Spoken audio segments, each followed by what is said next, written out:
So me and braids just don't get along. I've tried and tried. I've kind of learned they're never tight, and it's always sloppy. You know, if I mess up at one point, I pretty much just give up on it because I don't know how to redeem it. But that's when I came across something called the Kumihimo disc, and some of you might know what that is. I had no idea what it was when I first saw it. I saw someone making a friendship bracelet or something with it. They were doing an 8-strand braid, and I was like, wait, this is basically just a falconry leash, but you know, I could actually track and follow what's going on here. Unfortunately, there weren't really any tutorials on how to make falconry specific, gear, but with a lot of experimentation and trial and error and stuff, I kind of figured out the basics, and so now I'm at the point where I know how to do it. It's just, what to make. It's a lot of experimenting with different designs and whatnot. Now, I do have to give a big shout out to Jeremy Chesworth of the British Columbia Falconry Club. He's been doing it a lot longer than I have with the Kumihimo disc. His probably, work and look a lot better than mine. But regardless, I wanted to show you guys how it works. If I can do it, then, anyone can do it. And hopefully you can take these techniques and apply it and make something way cooler and way better than I can. Without further ado, I'll show you how to make a basic jess, but the same technique applies to things like leashes or leash extenders, pretty much anything you want to make. I mean, it's all kind of the same thing. But I'll show you the basics of it and then, have fun with it. So the things you need, obviously, you need a Kumihimo disc. I'm just using the Beatsmith one from Amazon that I got for like $5. I use a weight, it tends to help. You'll see why in a bit. A lighter, just a simple lighter for your cord. I'm using micro cord, which is a 100-pound sort of polyester. I don't know, you can use whatever you want. Obviously, if you have preferences, then use those. So the first thing you have to do, obviously, you need to get your material that you're gonna work with. How much you need, obviously depends on what it is you're making. I'm gonna do about 4 feet, and then I'm going to do 4 more feet. Now, different discs are set up different ways. This one kind of annoys me because the numbers are in the center of the tab rather than on the notch where the string goes. And so I'm going to be referring to the notch as the number to the right of it. So for example, this notch here will be 31. I'm going to take my strands, find the center of it, and I'll know that that's the middle right there. Boom! This is how I have things set up, okay? So our silver, I have them set up in the 31 slot and going across to the 18 slot. And then I have the other silver strand set up in the 23 slot and the 26 slot. And I have the exact same setup on the other side with the black string, except we're in the 7 and the 10 slot, and then the other strand is going to be in the 2 and the 15 slot. And so this is exactly how we'll start if we're trying to make a loop on the end. Now, the loop on the end is the thing that I couldn't really find any tutorials on, and so I'm going to start off with that just so that you know exactly how to do it, because I don't think there's many resources out there on this. So we're ready to begin. Feel free to pause if things are moving too fast. We're going to go 18 to 24, 23 to 16, 15 to 17, 16 to 18, now 17 to 9, 10 to 17, 18 to 16, 17 to 15, and then 16 to 18. And we have completed one side for the first kind of go around. Now we're going to flip it upside down. Now we're going to repeat the exact same thing, just on the top side. And this is going to be one side of our loop. This is going to be another side, and they'll join together in a bit. So we're going to go 2 to 8, 7 to 32, 31 to 1, 32 to 2, and then we're going to take 1 and go to 25. Then we're going to take 26 to 1, 2 to 32, 1 to 31, and then 32 to 2. Now we're going to reset things, so we're going to move our 8 over 1 to or our 9 rather, to our 10 slot, and then we're going to move our 8 down to our 7, and then do the same thing here, our 24 over to 23, and our 25 to 26. And then flip it right side up, and we're ready to do the whole thing over again. And it may look like we have complete nonsense going on right now, but just give it some time. everything will start to work out. So I'll walk through it one more time and you'll start to see things kind of shaping up. We're gonna go 18 to 24, 23 to 16, 15 to 17, 16 to 18, 17 to 9, 10 to 17, 18 to 16, and 17 to 15, and 16 to 18. Flip it upside down. Repeat.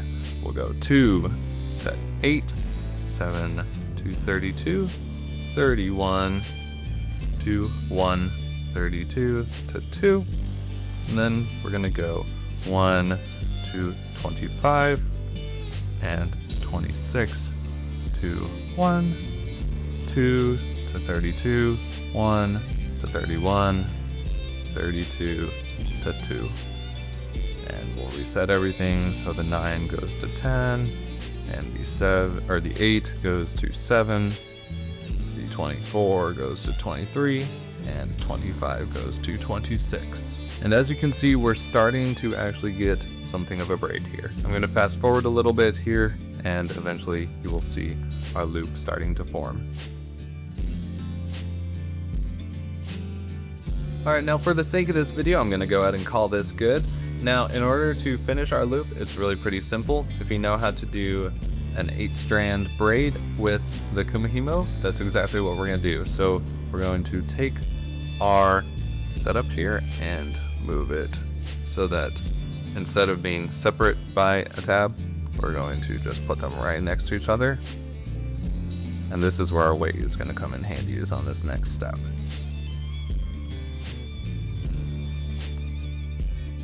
This is our current setup, and it's really simple. We're just going to take the top one, number 1 here, and bring it down to number 15. And we're going to drag this into the center. Then we're going to take number 17, silver, and go across to 31 and drag it into the center. Now we're going to turn it 90 degrees. Doesn't matter which way you turn it, just be consistent. And then we're going to take number 9, go across to number 23, keeping tension on, and then go from 25 to number 7. And then we're going to rotate 90 degrees and do the same thing. We're just going to keep going. So 16 to 30, 32 to 14, 24 to 6, and 8 to 22. And we're just going to keep going.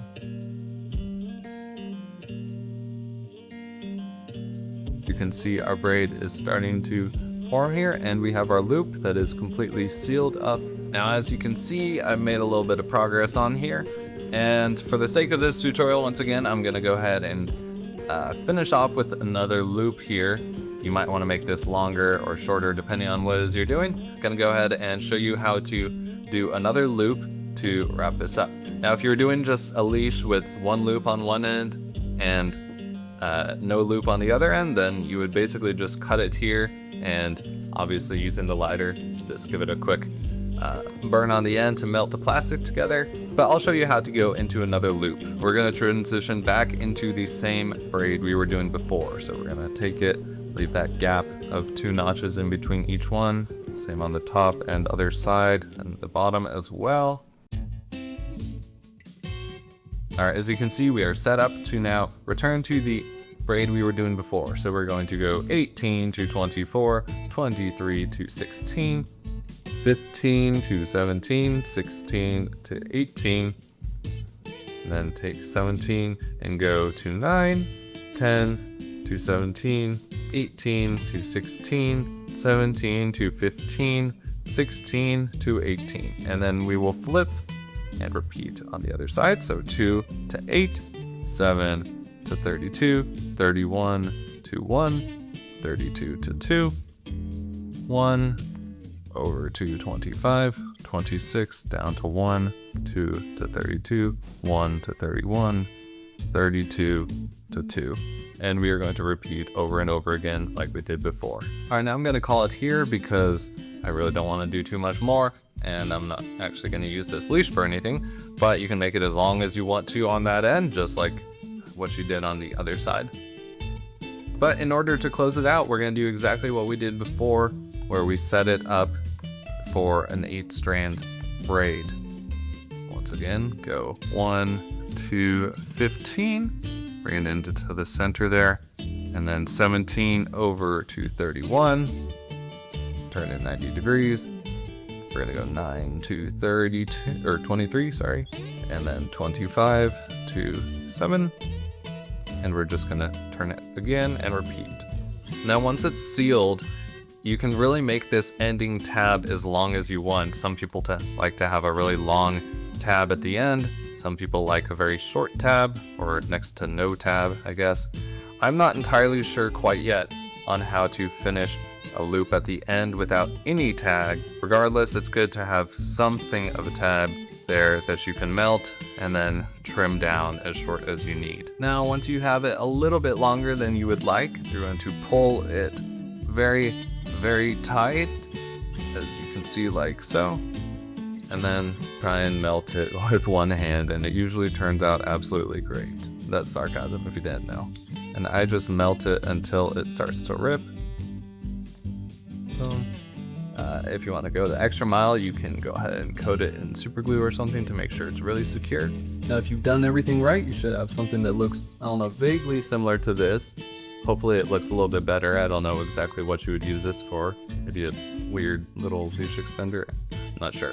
But the hope is you would take these techniques and use it to make your own equipment that is exactly to your specifications and needs. Make sure you don't use any equipment that you don't trust 100%, but hopefully with some practice you will have complete faith in your equipment that you're able to make. Alright, recording this after the fact, I want to mention you can also use buttons and things at the end. It's pretty straightforward. These are just filled with resin at the end. Here's another simple little example for a kestrel. Real tiny button there.